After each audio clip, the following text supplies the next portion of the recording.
মুখ্যমন্ত্রী দুর্গা চক্রবর্তীর জনসভায় ভয়াবহ বোমা বিস্ফোরণ। বিনয় মিত্র বোমা বিস্ফোরণে নিহত হয়েছেন। বাবা! দেখুন ম্যাডামের কোনো সিরিয়াস রকমের ইনজুরি হয়নি। দুর্গা এখনো বেঁচে আছে। অভিরূপ মুখার্জি। অনি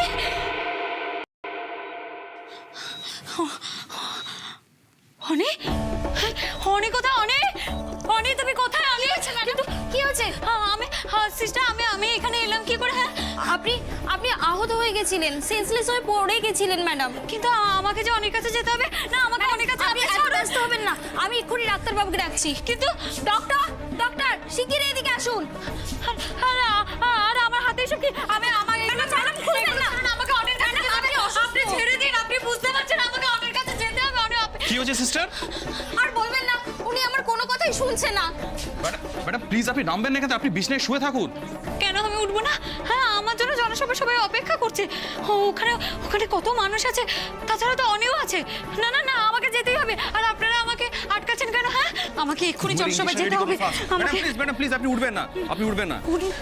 আপনি যাবেন, আপনি নিশ্চয়ই যাবেন। আমি এক্ষুনি সব ব্যবস্থা করে দিচ্ছি, কিন্তু তার আগে আপনার বাড়ির লোকজনের সঙ্গে আপনি দেখা করবেন না?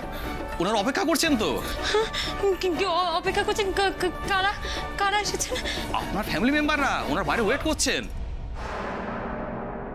দিদিয়া দিদিয়া দেখ না, ওনারা আমাকে জনসভায় যেতে দিচ্ছে না। দেখ ওখানে সবাই রয়েছে। দিদি ওখানে অনিও আছে, আমাকে তো যেতে হবে। বল তুই বল ওদেরকে। চুটকি চুটকি চুটকি চুটকি, তুই একটু শান্ত হ। দেখ অনি মাঠে নেই। মাঠে নেই মানে? এটা আবার কি কথা? হ্যাঁ মাঠে নেই, মাঠে নেই তো ও কোথায় যাবে? আচ্ছা অনেকেই হসপিটালে এসেছে। ও কি জানে আমি আমি আমি এই হসপিটালে আছি? হ্যাঁ দুর্গা, অনি হাসপাতালে নেই। হসপিটালে নেই মানে? এই দিদিয়া অনেক জানে না যে আমার মাথায় চোট লেগেছে? হ্যাঁ ও তাও হসপিটালে এলো না আমাকে দেখতে। তাও অনেক হসপিটালে আসেনি। এই নিশ্চয়ই অনি আমার উপর রাগ করেছে। আমাকে আমাকে যেতে হবে। না চুটকি চুটকি চুটকি, আমাকে যেতে হবে। তুই বুঝতে পারছিস না আমার উপর রাগ? চুটকি এরকম করিস না। এই বিপদের মধ্যে তুই যদি এভাবে ভেঙে পড়িস, তাহলে আমরা বাকিরা কি করব বল? আরে বোকা, তুই কাঁদছিস কেন? মেহেদা দিদিয়া কাঁদছে কেন? দিদিয়া শোন, তুই কাঁদিস না। হয় অনেকে আমার কাছে পাঠা, নাহলে আমি যাচ্ছি। আমার কোনো প্রবলেম নেই। এই দেখ আমি যেতেই পারবো। দুর্গা শোনো শোনো, প্লিজ প্লিজ একটু শান্ত হও। দেখো দেখো, আমরা কেউ কেউ এখনো অনির খোঁজ পাইনি।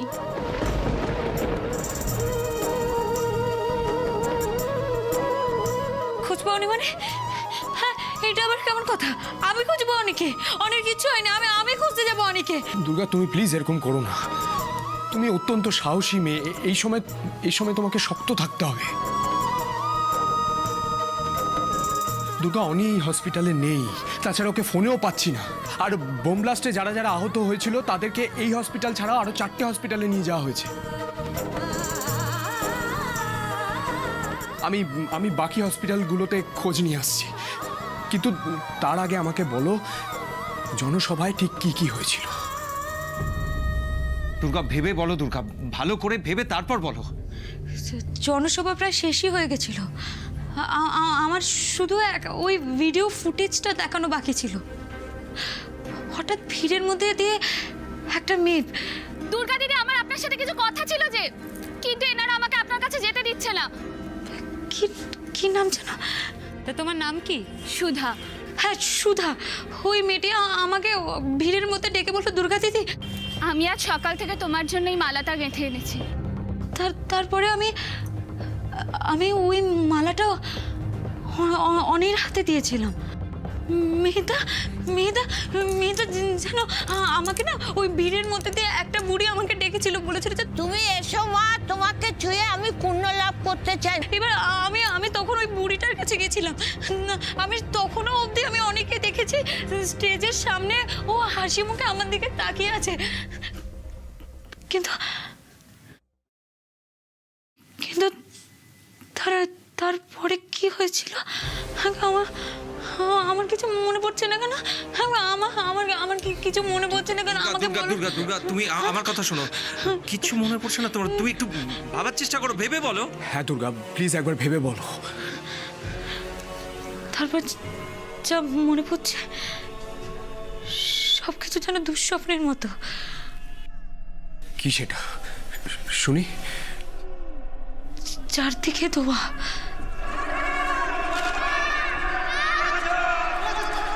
অ্যাম্বুলেন্সের শব্দ, মানুষের আর্তনাদ, চারিদিকে চারিদিকে সবাই দৌড়াদৌড়ি করছে, ওকে বাঁচানোর চেষ্টা করছে। হঠাৎ আমি হোঁচট খাই, তারপরে দেখি পরের যে রক্ত মাখা জুতো, যেটা আমি আজ সকালে ওকে দিয়েছিলাম। দুর্গা দুর্গা তুমি ব্যস্ত হও না, আমি অন্য হাসপাতালে গিয়ে অনেকে খুঁজে আসছি, পাবো খুঁজে। দেখো ঠিক এই চারু, রিয়া, সম্রাটদা, তোমরা প্লিজ ওর সাথে থাকো। হ্যাঁ, আমার জন্য, শুধুমাত্র আমার জন্য এতগুলো মানুষের সর্বনাশ হলো, সব শেষ হয়ে গেল আমার জন্য, আমার জন্য। দুর্গা দুর্গা দুর্গা শক্ত হো দুর্গা। দুর্গা এই সময় এভাবে ভেঙে পড়লে কি করে চলবে বলো?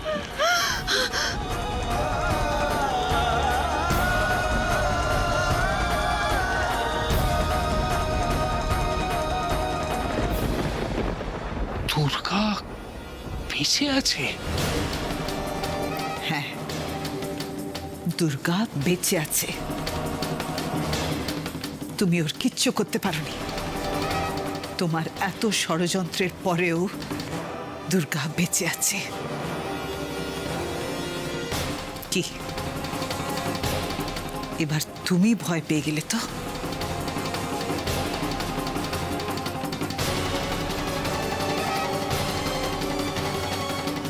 দুর্গা বেঁচে গেল কি করে? মারতে চাইলো দুর্গাকে, আর সে রইল বেঁচে। আর ওদিকে অনেকে নাকি খুঁজে পাওয়া যাচ্ছে না। যা জোর বিস্ফোরণ হয়েছে, ওই বডি আর পেলে হয়।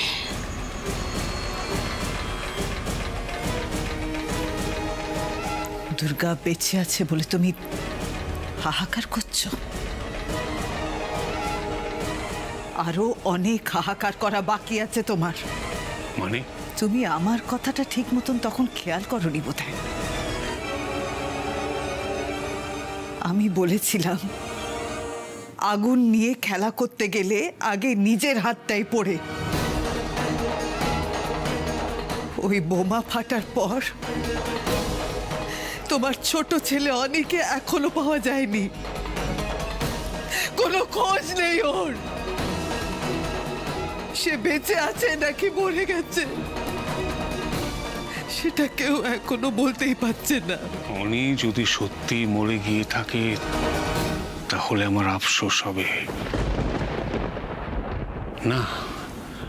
অনি মরে গেছে বলে নয়, দুর্গা বেঁচে আছে বলে। দুর্গার জন্য অনিকে মরতে হলো বলে। কিন্তু আমি তো দুজনকেই উড়িয়ে দেবো ভেবেছিলাম। কি তুমি তোমার নিজের সন্তানকে এভাবে মারতে চেয়েছিলে? তুমি বাবা নাকি পিশাচ? দুর্গা বেঁচে গেল কেন? কেন বেঁচে গেল?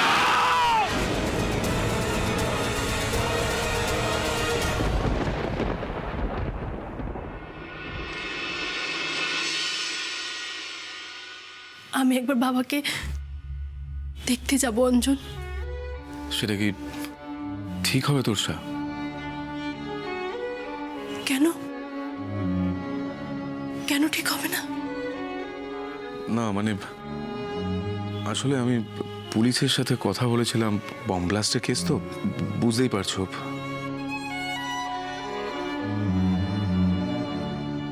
বাবাকে শেষ দেখাটাও দেখতে পেলাম না। আমার জীবনটা অভিশপ্ত অঞ্চল। আবার বলছি, তুমি ভেবে দেখো আমার জীবনের সঙ্গে নিজেকে জড়াবে কিনা। এসব তুমি কি বলছো তোর ছায়া? অভিশপ্ত মানে কি বলতে চাইছো তুমি?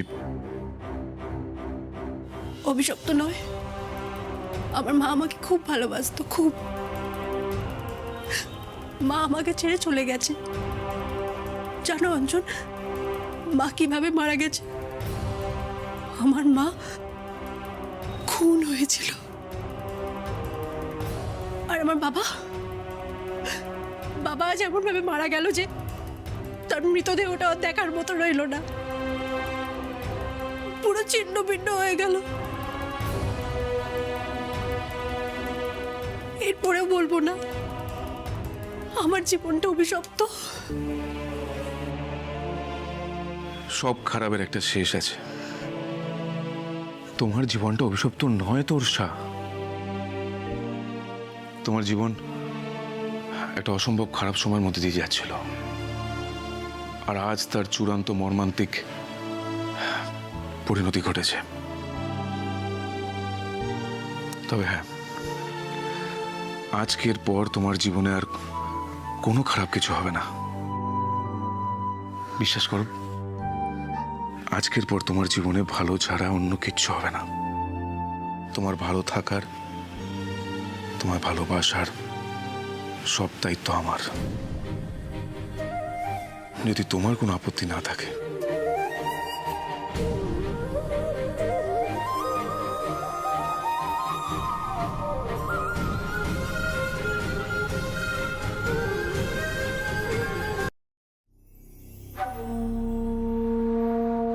বাবা, দাদা তো দেখি দুঃখের চোটে একেবারে স্থান কাল ভুলে বাইরের ঘরে বসেই ড্রিঙ্ক করতে শুরু করে দিয়েছেন। দুঃখ অবশ্য হওয়ারই কথা, কিন্তু দাদা তো এখনো জানেন না যে অনি দাদার ছেলেই নয়। এই গুরু দায়িত্বটাও তো আমাকেই নিতে হবে। কিন্তু সব সত্যি কথাটা এখন বলে দিলে খেলাটা তো জমবে না। মন্দিরা মুখার্জিকে ফাঁসিয়ে এ বাড়িতে ছড়ি ঘোরাবো আমি। এক ঢিলে দুটো পাখি মারবো।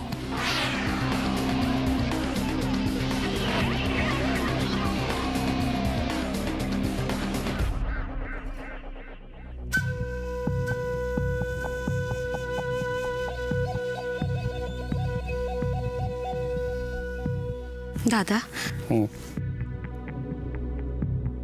এই সংসার থেকে আপনি শুধু কষ্টই পেলেন, আপনাকে কেউ বুঝলো না। হঠাৎ এসব কথা কেন মেজে বৌমা? আমি কি বুঝি না দাদা যে অনির জন্য দুশ্চিন্তায় আপনার বুকটা ফেটে যাচ্ছে?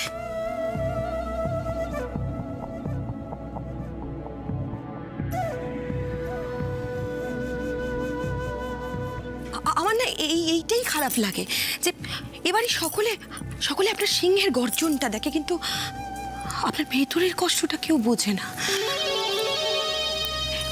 এই যে আপনি এইভাবে একা একা বসে ড্রয়িং রুমে ড্রিঙ্ক করছেন, সেটা তো অনির চিন্তাটা ভোলার জন্য, তাই না? কিন্তু যার জন্য এত কিছু করছেন সে কি এটা যোগ্য ভেবে দেখেছেন? হ্যাঁ, ঠিকই। উনি কোনোদিনই আমার বাধ্য ছেড়ে ছিল না, বরাবরই আমার বিরোধিতা করে এসছে। এমনকি আমার চিরশত্রু দুর্গাকে আমার মতে বিয়ে করে ওর সঙ্গে হাতে হাত মিলিয়ে আমার সব কাজে প্রতিবাদ করেছে, আমার বাধা দিয়েছে কাজে, এমনকি প্রকাশ্যে আমার নামে নিন্দেমন্দও করেছে। কিন্তু আমি তোর বাবা, সন্তান যোগ্য কি অযোগ্য সেই ভেবে কি বাবা তার দুশ্চিন্তা আটকে রাখতে পারে? আফটার অল অনি আমার সন্তান। আপনি ঠিক জানেন তো? কি ঠিক জানি? না, এই যে বাড়িতে সবাই বলছে যে এই যে ব্লাস্ট বিস্ফোরণটা হলো তার পেছনে নাকি আপনার হাত আছে, অথচ আমি দায়িত্ব নিয়ে বলতে পারি যে এর থেকেও ভয়ঙ্কর একটা সত্যি আরো বড় ষড়যন্ত্র করে আপনার থেকে দিনের পর দিন লুকিয়ে রাখা হয়েছে, কিন্তু আপনি এখনো সেটা টের পাননি। কোন সত্যির কথা বলছো? কি টের পাইনি আমি? আমি যে কি করে আপনাকে কথাটা বলি। আমি জানতে চাইছি, বলো কোন সত্যি লুকিয়ে রাখা হয়েছিল আমার কাছ থেকে?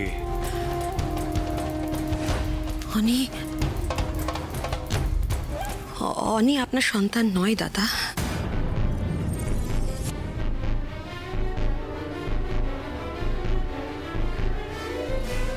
তুমি যা বলছো ভেবে বলছো তো? তোমার মাথা ঠিক আছে তো? হ্যাঁ, আমার মাথা তো ঠিকই আছে দাদা, কিন্তু সত্যিটা জানার পর আপনি মাথা ঠিক রাখতে পারবেন কিনা সেটা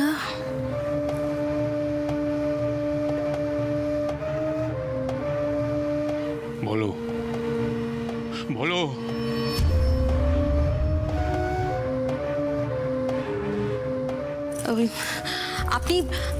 আপনি চলে যাওয়ার পর আমি পার্টি অফিসের ওদিকে গেছিলাম, তখন হঠাৎ করে দেখলাম যে দীপাদি আর ব্রজবাবু খুব লুকিয়ে চুরিয়ে কি আলোচনা করছেন। আমি সেটা শুনতে গিয়ে ওই ভয়ঙ্কর সত্যিটা শুনে ফেলেছি।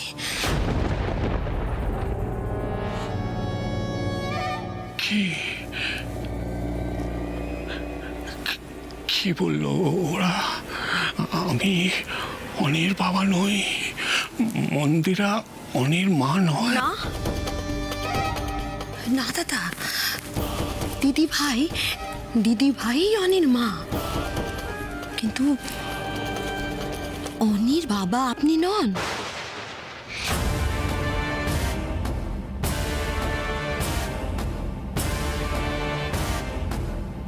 অনির বাবা ব্রজবাবু।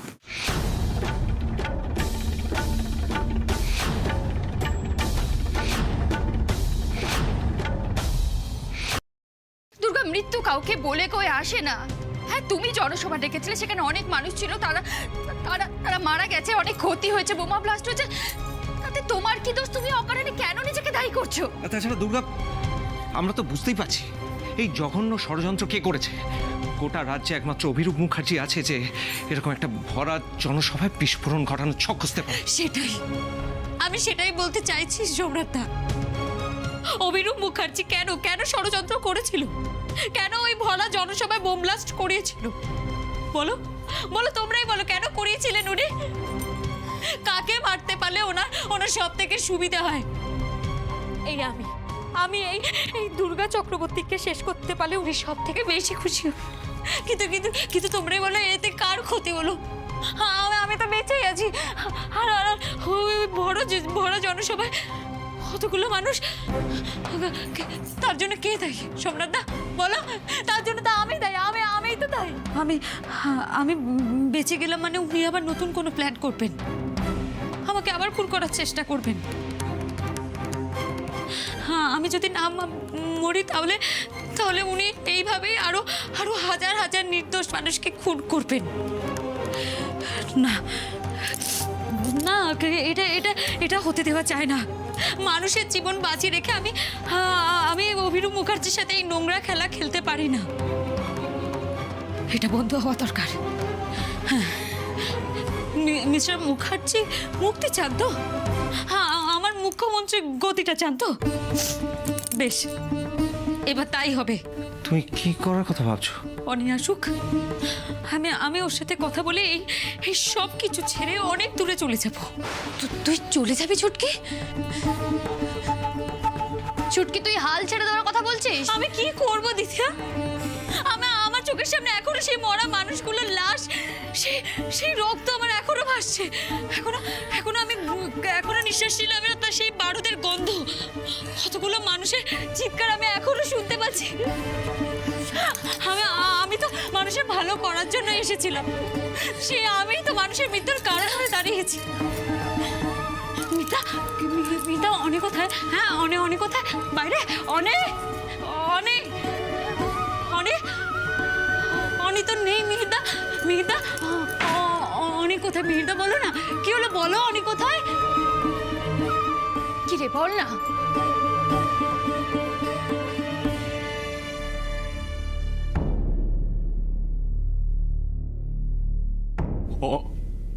অনি আর নেই দুর্গা।